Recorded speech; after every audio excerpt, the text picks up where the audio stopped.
বলুন তো এটা কি ফল? যাদের বাড়ি গ্রামে তারা নিশ্চয়ই এই ফলটা চিনছেন।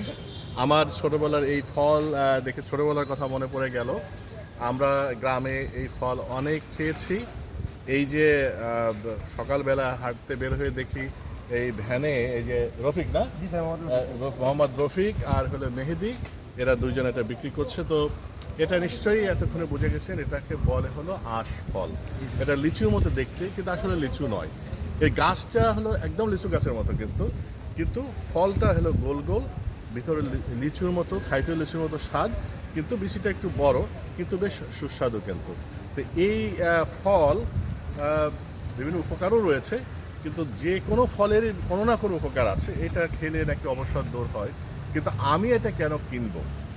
আমি কিনবো এই যে ছোটোবেলার স্মৃতি আমার মনে পড়ে গেল, সেই ছোটোবেলার স্মৃতির কথা মনে করে এই ফল কিনে নিয়ে যাব। আমার যে মেয়ে আছে, ও তো কখনোই আমি জানি এই ফল দেখেনি। গ্রামে তো ও বড় হয়নি, শহরে বড় হয়েছে। তো অতএব আমাদের যে নতুন প্রজন্ম আসছে, তাদেরকে এই যে দেশি ফল পরিচিত করানোর জন্য হলেও এই ফলগুলো কেনা উচিত, এবং এই জন্যে আমি হচ্ছে কিনবো।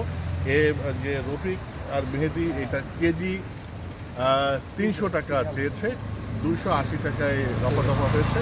আমি সামান্য কিছু ফল কিনবো, আর এই ফল পেয়ে আমি খুবই খুশি।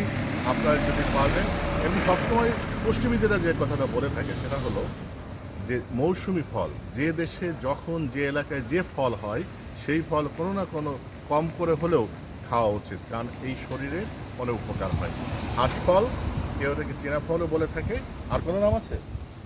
কাঠলিচু বলে স্যার অনেকে। অনেকে ওটাকে কাঠ লিচুও বলে, কিন্তু আমার আঁশফল নামে পরিচিত, কিন্তু লিচু নয়, আঁশফল। সবাই ভালো থাকবেন।